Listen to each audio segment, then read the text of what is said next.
The year was 2347, and humanity had finally found its place among the stars. For 300 years, the children of Earth had spread across the galaxy. They built colonies on distant worlds. They traded with alien species. They made friends where they could and avoided enemies where they could not. Humans were known as peaceful people. They were builders, not fighters. They were merchants, not warriors.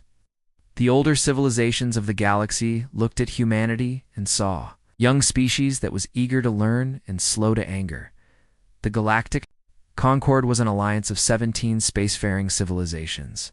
Some of these species had traveled between stars for 10,000 years. Others had joined more recently. Humanity was the newest member, accepted into the Concord just 50 years earlier. The humans had worked hard to prove themselves worthy. They followed every rule. They respected every treaty. They never raised their voices in anger, even when other species treated them poorly. The Valorian Dominion was one of the oldest members of the Concord. They were a proud people with blue skin and 4 arms. Their empire stretched across 200 star systems, though they had conquered many worlds in their long history, and they believed that strength was the only thing that mattered in the universe. The Valorians looked at humanity and saw weakness. They saw a species that talked too much and fought too little. They decided to test these strange creatures from Earth.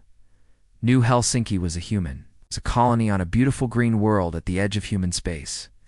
14 million people lived there. They had built cities and farms and schools. Children played in parks while their parents worked in factories and offices. It was a peaceful place, far from the politics of Earth and the complicated dealings of the Galactic Concord. The people of New Helsinki thought they were safe. They were wrong.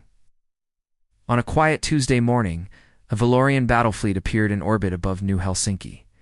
There was no warning. There was no demand for surrender. There was no attempt to communicate at all. The Valorian commander simply gave an order, and his ships began firing nuclear weapons at the planet below. The attack lasted less than 1 hour. When it was over, New Helsinki was dead. Every city had been reduced to ash and rubble. Every farm had been burned. Every school, every hospital, every home had been destroyed. 14 million human beings had been alive when the sun rose that morning. By noon, none of them remained. The Valorians had killed them all, down to the last child, down to the last baby in its mother's arms. The Valorian government released a statement explaining their actions. They claimed that New Helsinki had been secretly building weapons. They claimed that humans had been planning to attack Valorian territory. These were lies, and everyone knew they were lies. The truth was simpler and darker. The Valorians had wanted to send a message. They wanted to show the galaxy that humans were weak, that humans could be killed without consequence, that humans did not matter. They expected protests, expected angry speeches at the Galactic Concord, expected sanctions and trade restrictions that would hurt for a few years and then be forgotten. This was how things worked in galactic politics. Small species suffered, and large species did whatever they wanted. The Valorians had calculated that humanity would complain loudly but do nothing more. They had made a terrible mistake. The news of New Helsinki reached Earth within hours. People gathered around screens in their homes, in their offices, in the streets. They watched the footage of the burning cities. They saw the bodies floating in the ruins. They listened to the final, desperate messages sent by colonists who knew they were about to die. Something changed inside them. For 300 years, humanity had been patient. They had endured insults and provocations from older species. They had swallowed their pride and kept their anger hidden.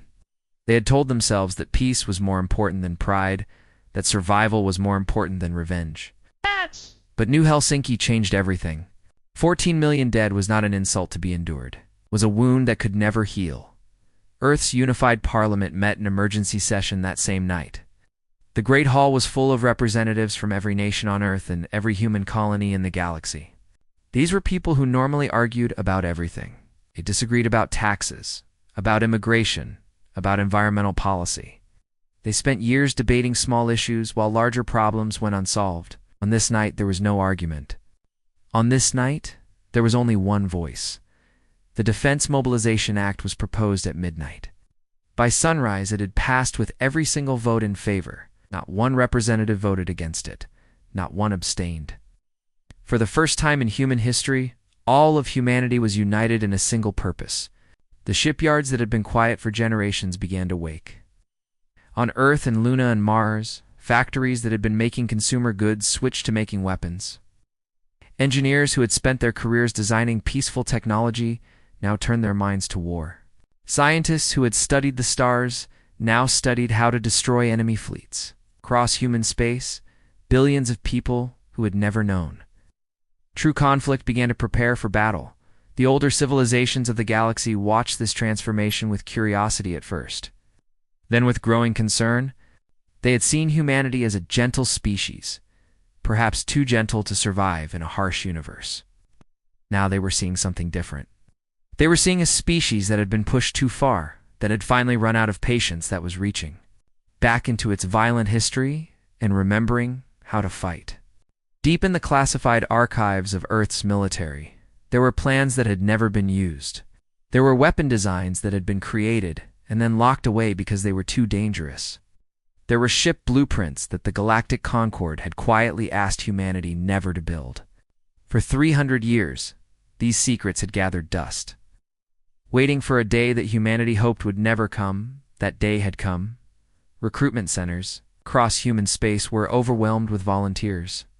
Young people who had grown up in peace lined up to join the military.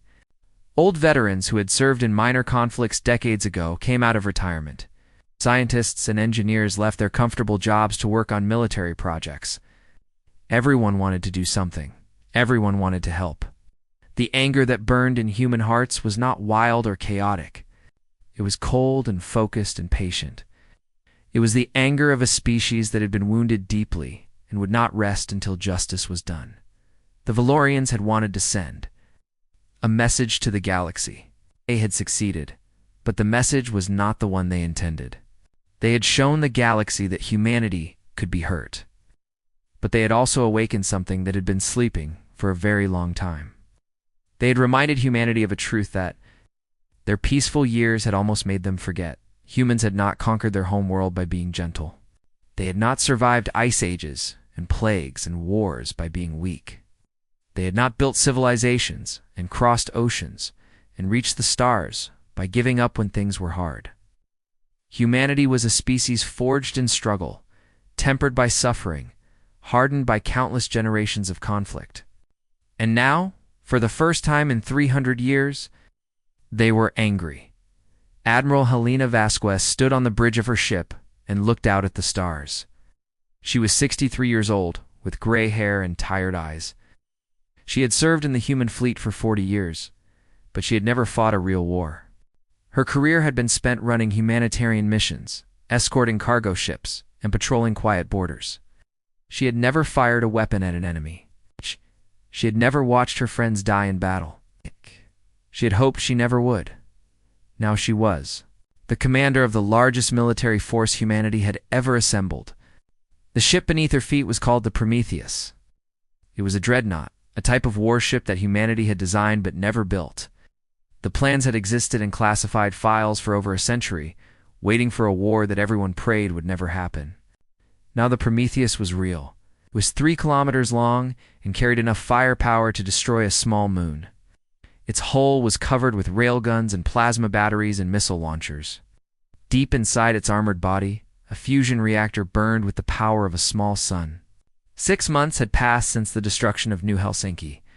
In those 6 months, humanity had achieved something that should have been impossible. They had built a war fleet from almost nothing. They had taken their merchant ships and cargo vessels and stripped them for parts. They had converted civilian transports into troop carriers. They had pulled prototype weapons out of secret laboratories and made them ready for battle. The shipyards had worked day and night without rest. Workers slept in shifts and ate their meals standing up. Engineers solved problems that should have taken years to figure out. Scientists found ways to build things faster and stronger than anyone thought possible. It was as if the entire human species had focused all of its intelligence and energy on a single goal, and they had succeeded. Admiral Vasquez looked at the tactical display on her bridge. It showed her fleet spreading out across space like a great swarm of angry insects. There were over 2,000 ships in total. There were massive dreadnoughts, like the Prometheus, each one capable of taking on an entire enemy squadron. There were cruisers and destroyers and frigates, all armed with the most advanced weapons humanity could build. And there were the corvettes. The corvettes were small ships, fast and deadly. They were designed for close combat, for getting in close to the enemy and unleashing destruction at point-blank range. Other species in the galaxy did not fight this way. They preferred to keep their distance and fire from far away. They thought that getting close to the enemy was too dangerous, too risky, too foolish. Humans thought differently. The human pilots who flew the corvettes had been trained to handle extreme acceleration. They could withstand forces that would make other species pass out or even die. This was a gift of evolution, a result of growing up on a planet with relatively strong gravity. Human bodies were tough in ways that other species could not match, and human minds were even tougher. Admiral Vasquez had read the reports from the training centers. The pilots were young, most of them under 30. They had grown up in peace, but they had the same fire in their blood that their ancestors had carried. They were not afraid of danger. They were not afraid of death. They were afraid of only one thing: failing to avenge the 14 million souls who had died on New Helsinki. The fleet began its final preparations for departure. Engineers ran last-minute checks on engines and weapons. Pilots climbed into their cockpits and ran through their checklists. Soldiers checked their armor and their rifles and said quiet prayers to whatever gods they believed in. The mood was serious but not fearful. Everyone knew what they were about to do. Everyone was ready. Admiral Vasquez addressed her fleet through a communication channel that reached every ship. She did not give a long speech. She did not talk about glory or honor or destiny. She simply reminded them of what they were fighting for. 6 months ago, the Valorians murdered 14 million of our people, she said. They killed children in their schools. They killed patients in their hospitals. They killed families in their homes. They did this because they thought we were weak. They did this because they thought we would not fight back. They were wrong. She paused and let her words sink in. We are not going to commit genocide. We are not going to become monsters. We are going to show the galaxy what happens when you push humanity too far. We are going to teach the Valorians a lesson they will never forget. And then we are going to come home. The fleet began to move. Thousands of engines roared to life, pushing ships away from Earth orbit and toward the distant stars. News cameras broadcast the image across the galaxy. The sight of 2,000 human warships, blotting out the stars, sent a chill through every species that saw it. The Galactic Concord had been watching humanity's preparations with growing concern. Some member species had laughed at first, calling it an emotional overreaction that would amount to nothing. Others had watched more carefully, noting the speed of human construction and the determination in human eyes. Now, as the fleet departed, even the most dismissive observers grew quiet. The Valorians received intelligence reports about the human fleet. Their military commanders studied the numbers and tried to remain calm. They had more ships than the humans. They had more experience in space warfare. They had been fighting wars for thousands of years, while humans were still learning to walk upright. Surely, they told themselves, this would not be a difficult fight. But deep down, some of them felt a strange unease. There was something different about this enemy. There was something in the way humans moved, in the way they built their ships, in the way they looked at the stars. It was as if humanity had been pretending to be peaceful all along, as if they had been hiding something dangerous behind their friendly smiles. On the Prometheus, Admiral Vasquez sat in her command chair and watched the stars slide past her windows. She thought about her grandchildren back on Earth. She thought about the peaceful future she had wanted for them. She thought about how quickly that future had been stolen by Valorian cruelty. She was not a warrior by nature. She did not enjoy violence. She did not dream of glory in battle. But she understood something that the Valorians did not. She understood that humanity's greatest strength was not their technology, or their numbers, or their tactics. It was their ability to adapt, to change, to become whatever they needed to be in order to survive. For 300 years, humans had needed to be peaceful, so they had been peaceful. Now they needed to be something else. And they had made that change in just 6 months, transforming from a gentle trading species into a war machine that was about to shake the galaxy to its foundations. The journey to see Valorian space would take several weeks.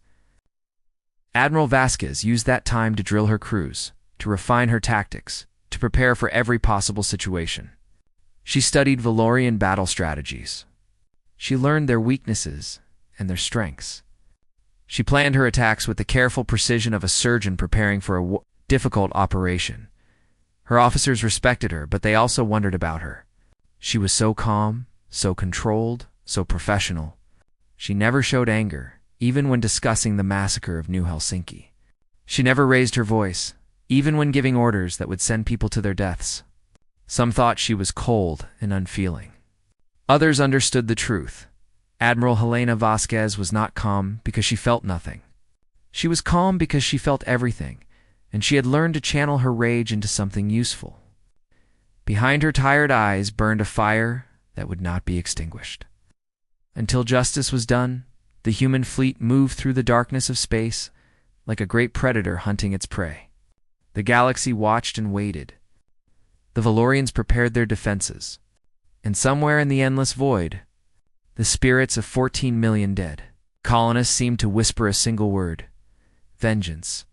The Valorian border world of Kethvon orbited a yellow star at the edge of Valorian territory. It was a military world covered with bases and training centers and weapons factories. The orbital defense platforms that circled the planet were considered the finest in the Dominion. The commanders who served there were proud and confident.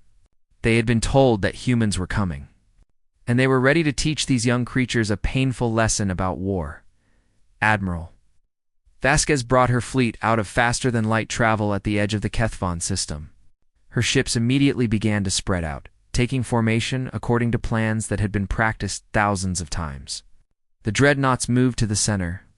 The cruisers and destroyers formed protective screens around them, and the corvettes, hundreds of small, deadly ships, gathered at the flanks like wolves waiting to hunt. The Valorian commander at Kethvon was a veteran named Voroth. He had fought in 17 campaigns across his long career. He had defeated enemies that were stronger and more numerous than these humans. When his sensors detected the human fleet, he felt no fear.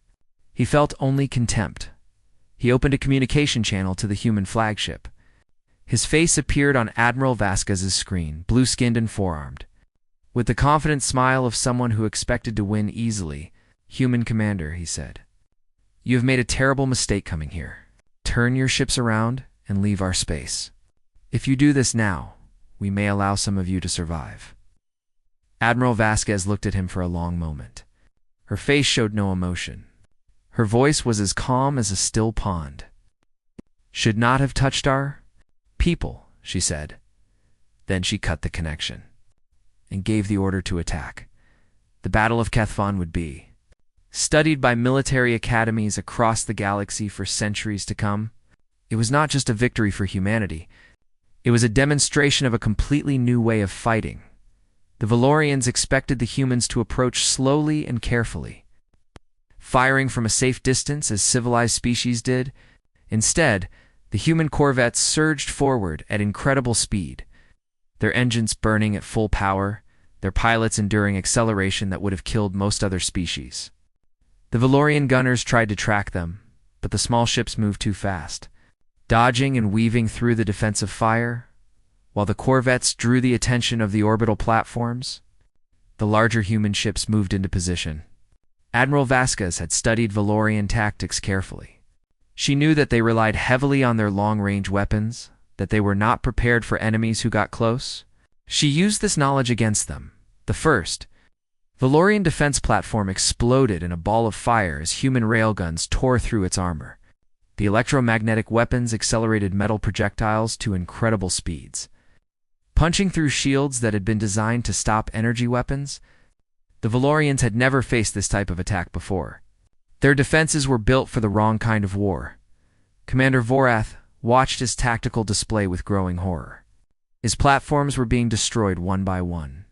His ships were being overwhelmed by swarms of fast-moving corvettes that seemed to appear from nowhere. His communications were being jammed by electronic warfare systems that his technicians could not counter. Everything was going wrong. He called for reinforcements. A Valorian battle group that had been patrolling nearby changed course and rushed toward Kethvon at maximum speed. Vorath told himself that he just needed to hold on until they arrived.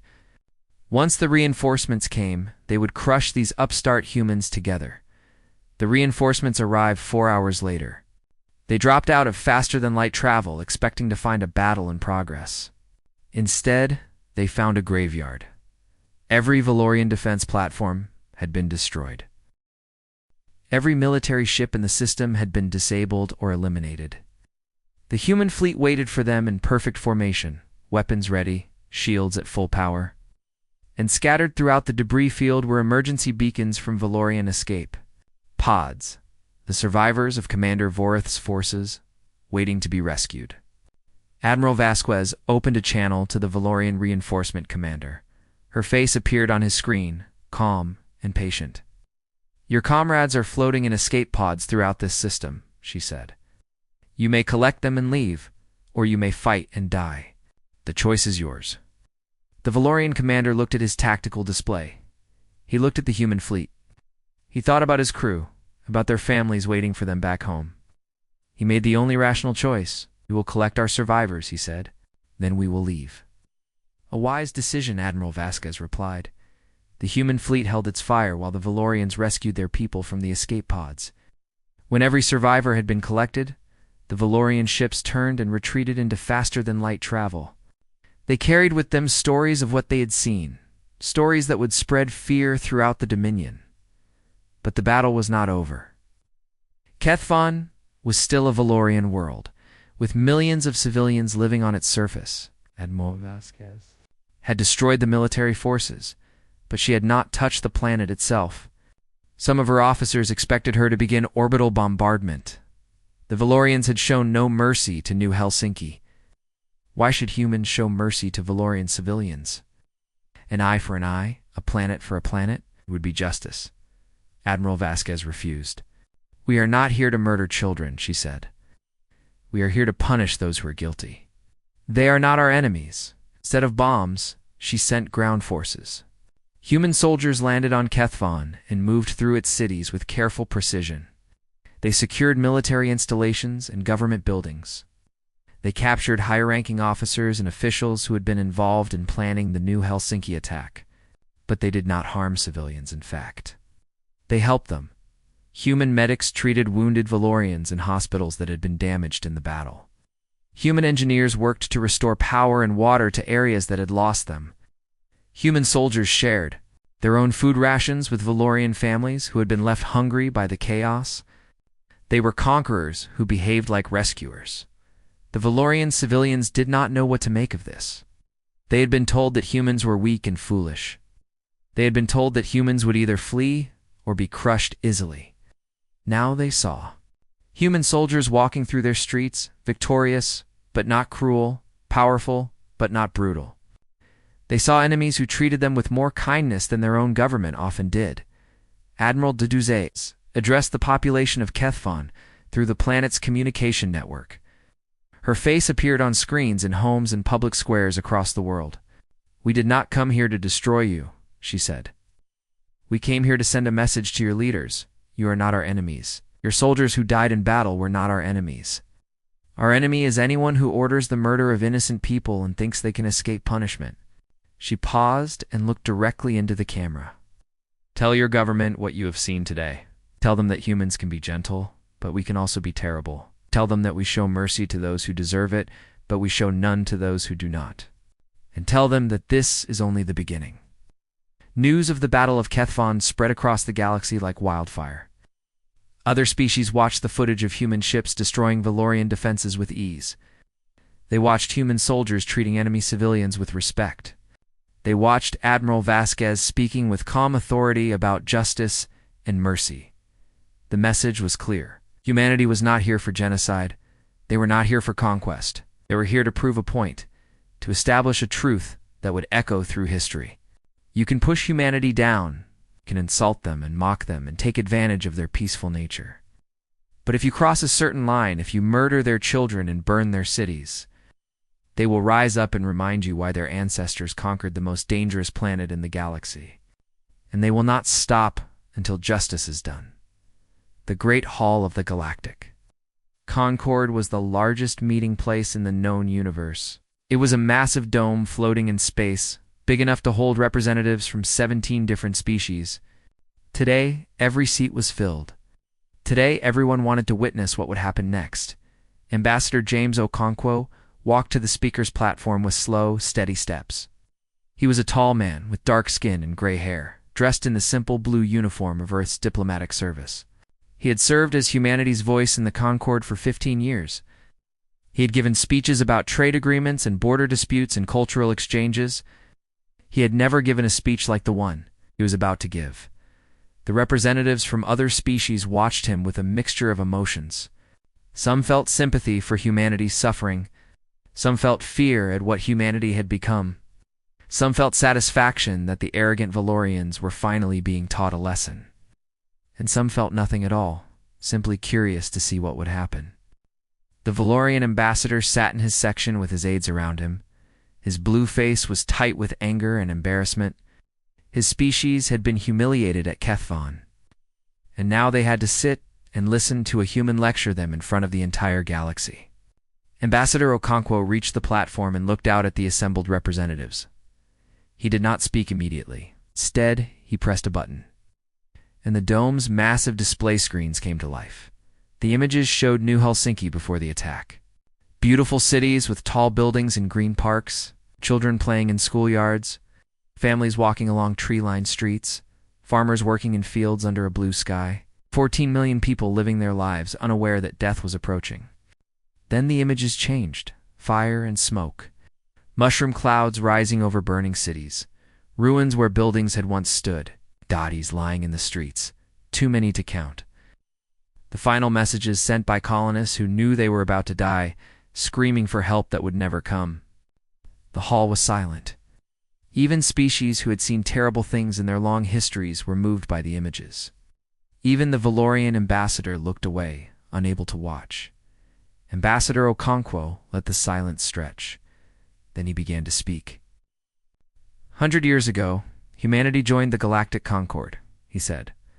We were young and eager. We wanted to learn from older civilizations. We wanted to prove that we deserved a place among the stars. We followed every rule. We respected every treaty. We turned the other cheek when other species insulted us or took advantage of us. We believed that patience and peaceful behavior would earn us respect. He paused and looked directly at the Valorian section. We were wrong. His voice grew harder. The Valorian Dominion looked at our patience and called it weakness. They looked at our peaceful nature and called it cowardice. They decided to test us, to see how much we would endure before we fought back. And so they murdered 14 million of our people. Men, women, and children. Burned alive or torn apart by nuclear fire. Not soldiers on a battlefield, but civilians in their homes. He turned to face the entire assembly. Many of you expected us to do nothing. You expected angry speeches and formal protests and economic sanctions that would be forgotten in a few years. You expected us to swallow our grief and accept this massacre as the price of our weakness. His eyes swept across the hall. You were wrong too. The display screens changed again. They showed the human fleet departing Earth. 2,000 warships, bristling with weapons, moving through space like a great predator. They showed the battle of Kethvon, human ships tearing through Valorian defenses with terrifying efficiency. They showed human soldiers treating wounded Valorian civilians, showing mercy even in the midst of war. This is what humanity is capable of, Ambassador Okonkwo said. We can be your friends, can trade with you and work with you and build a better galaxy together. But we can also be your nightmare. Can build fleets in months that should take decades. Can fight wars with tactics you have never seen. Can strike with terrible power and then show mercy that confuses our enemies. He stepped closer to the edge of the platform. We did not choose this war. The Valorians chose it when they burned New Helsinki. We asked for nothing except to be left in peace. But peace was taken from us. and so we will have justice instead." The Valorian ambassador rose to his feet, his forearms spread wide in a gesture of protest. "This is aggression," he shouted. "Humanity has invaded sovereign Valorian territory. They have destroyed our defenses and occupied our worlds. The Concord must act to stop them before they destroy the balance of power in this galaxy." Ambassador Okonkwo turned to face him. His expression did not change. "The balance of power," he repeated slowly. "Is that what concerns you? Not the 14 million people your government murdered? Not the children who burned in their schools? Not the families who died screaming while your ships bombed them from orbit?" The Valorian ambassador had no answer. "Humanity does not care about the balance of power," Ambassador Okonkwo continued. "We care about justice. We care about making sure that what happened to New Helsinki never happens again. We care about teaching the galaxy a lesson that it will never forget." He looked around the hall one more time. "Some of you are wondering if you should intervene. Some of you are thinking about sending ships to stop us. Let me make something very clear. We do not want to fight anyone except the Valorians. We have no quarrel with any other species. But if you choose to stand between us and justice, you will share the fate of those who wronged us." The silence in the hall was absolute. Not one representative spoke. Not one species raised a protest. "We're not monsters," Ambassador Okonkwo said, his voice softening slightly. "We proved that at Kethvon. We destroyed military targets, but we protected civilians. We showed mercy where mercy was deserved. When this war is over, we will return to being the traitors and diplomats you have always known. But let this moment serve as a warning." He raised his hand and pointed at the assembly. "Humanity's patience is vast, but it is not infinite. Our mercy is genuine, but it is not weakness. We remember every kindness, but we also remember every wrong. Think carefully before you make enemies of us. Think about New Helsinki. Think about Kethvon. Think about what we are capable of when we are pushed too far." He lowered his hand. "The Valorians thought they could murder our people without consequence. They were wrong. Anyone who makes the same mistake will learn the same lesson." With those words, Ambassador Okonkwo turned and walked away from the platform. He did not wait for questions or responses. He did not look back. The Galactic Concord voted that afternoon. The motion to intervene in the human-Valorian war was defeated by a large margin. Most species chose to remain neutral. A few quietly approached human diplomats after the vote, asking about future military cooperation, about trade agreements, about ways to build stronger relationships with this strange and dangerous species. The Valorians found themselves alone. Their allies had abandoned them. Their friends had grown silent. They had started this war thinking they were teaching a lesson to a weak and foolish species. Now, they were learning a lesson themselves, and it was a lesson they would never forget. The war lasted 8 months. In that time, human forces captured 17 Valorian border worlds. They destroyed over 300 Valorian warships. They dismantled the military infrastructure that the Dominion had built over thousands of years. And they did it all while following rules of engagement that protected civilian populations. Valorian High Command watched their empire crumble from there. Capital world of Valoria Prime, they had sent fleet after fleet to stop the human advance. But nothing worked. Human tactics were too unpredictable, too aggressive, too different from anything the Valorians had faced before. Their commanders would prepare for one type of attack, and the humans would do something completely unexpected. The corvette swarms were the worst. The small, fast ships would appear from nowhere, racing through Valorian formations at speeds that seemed impossible. They would get close enough to see the faces of their enemies through cockpit windows, then unleash devastating weapons at point-blank range. Valorian pilots who survived these attacks spoke of human faces behind the glass, calm and focused, showing no fear at all. The Valorian economy began to collapse. Worlds that had been conquered could no longer send resources to the center of the empire. Trade routes had been disrupted. Factories that should have been building war materials were instead producing food and medicine. For populations that had been cut off from normal supply lines, the proud Dominion was falling apart. and there was nothing its leaders could do to stop it. Emperor Catherine sat in his palace on Valoria Prime and faced the truth. He was an old man, over 200 years by Valorian counting. He had ruled the Dominion for 60 of those years. He had overseen its expansion and celebrated its victories. He had believed that his species was superior to all others. That strength was the only thing that mattered in the universe. Now he understood that he had been wrong. He called his advisors together and told them his decision. The war was over. They would surrender. Some of his generals protested. They wanted to fight to the last ship, to the last soldier, to the last Valorian. They spoke of honor and pride and the glory of dying in battle. Emperor Catherine listened to them, then asked a simple question. How many more of our people must die for your honor? The generals had no answer. The emperor sent a message to Admiral Vasquez, requesting a meeting to discuss terms of surrender. The admiral agreed. The meeting would take place aboard the Prometheus. In orbit above Valoria Prime, Emperor Catherine traveled to the human flagship in a small shuttle, accompanied only by 2 guards. He could have brought a larger escort, but he wanted to show respect for the people he was surrendering to. He also wanted to see these strange beings up close. To understand what had defeated his mighty empire, Admiral Vasquez met him in a conference room aboard the Prometheus. She was dressed in her simple military uniform with no medals or decorations. Her gray hair was pulled back from her tired face.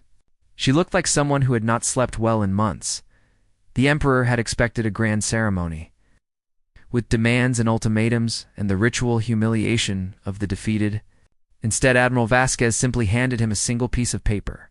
He read it slowly, his 4 hands trembling slightly. The terms were not what he had expected. There were no demands for territory.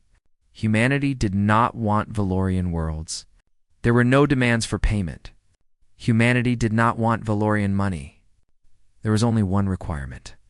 The individuals responsible for ordering the attack on New Helsinki would be handed over to stand trial for crimes against humanity. Emperor Catherine looked up from the paper, confusion clear on his face. "This is all you want?" he asked. "You could take everything from us. You could occupy our worlds, strip our resources, reduce us to a slave race. Why do you not do this?" Admiral Vasquez met his gaze with steady eyes. "Because we remember what it was like to have nothing," she said. "We remember being small and afraid.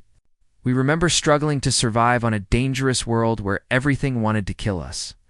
We will not become the thing we fought against." The emperor stared at her for a long moment. "I do not understand you," he said finally. "You have the power to destroy us, yet you choose mercy. You could take revenge for what we did to your people, yet you ask only for justice. What kind of species are you?" Admiral Vasquez considered the question. "We are human," she said simply. "We can be cruel when we are pushed to cruelty, but we prefer kindness. We can destroy when we are forced to destroy, but we prefer to build.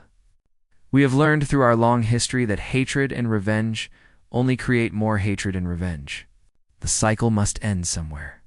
She leaned forward. "Your government murdered 14 million of our people. Nothing can bring them back. Nothing can undo that crime. But we can choose how we respond. We can choose to be better than those who wronged us." The emperor signed the surrender document with a shaking hand. His guards escorted him back to his shuttle, and he returned to Valoria Prime to announce the end of the war. 6 months later, the trials concluded. The Valorian officers who had ordered the attack on New Helsinki were found guilty of crimes against humanity. They were sentenced to imprisonment for the remainder of their natural lives. They would die in cells, far from the worlds they had once ruled. With nothing but their memories and their regrets, human forces withdrew from Valorian space, as promised. The warships that had burned through the Dominion like a firestorm returned to their home ports and powered down their weapons. The shipyards that had worked day and night to build the fleet fell silent once again. Soldiers who had marched across alien worlds returned to their families and tried to remember what peace felt like. Admiral Helena Vasquez retired from military service. She went home to Earth and spent her remaining years with her grandchildren, telling them stories about the stars and the strange beings who lived among them. She never spoke publicly about the war. When journalists asked for interviews, She refused. When politicians wanted to use her image for their campaigns, she declined. She had done what needed to be done. She had no desire for fame or glory. The galaxy adjusted to a new reality. The Valorian Dominion, humbled and reduced, began the long process of rebuilding. Other species watched humanity with new eyes, seeing not the gentle traitors they had once dismissed, but a sleeping giant that had briefly awakened to remind the universe of its power. On Earth, memorials were built to honor the 14 million who had died on New Helsinki. Their names were carved into stone walls and parks and plazas across the planet. Children learned their stories in schools. Every year on the anniversary of the attack, people gathered to remember and to promise that such a thing would never happen again. Humanity returned to its peaceful ways. They traded and explored and built new colonies on distant worlds. They made friends with species who had once looked down on them. They contributed to the galactic concord and worked for a better future for all beings. But something had changed. Something that could never be unchanged. The other species of the galaxy now understood a truth that had been hidden for 300 years. Humanity was not weak. They had simply chosen to be gentle. They were not foolish. They had simply preferred peace to war. Behind their friendly smiles and open hands was something ancient and dangerous. Something forged in the fires of a brutal world. Something that slept quietly until it was awakened, and every species in the galaxy now knew the price of awakening it. The warships still existed, sleeping in distant orbits, maintained by small crews who kept them ready for the call that everyone hoped would never come. They were a reminder, silent and patient, of what humanity could do when pushed too far. In the end, the lesson of New Helsinki was simple. Humanity could be the best friend you ever had, or the worst enemy you ever faced. The choice was entirely up to you. Choose wisely.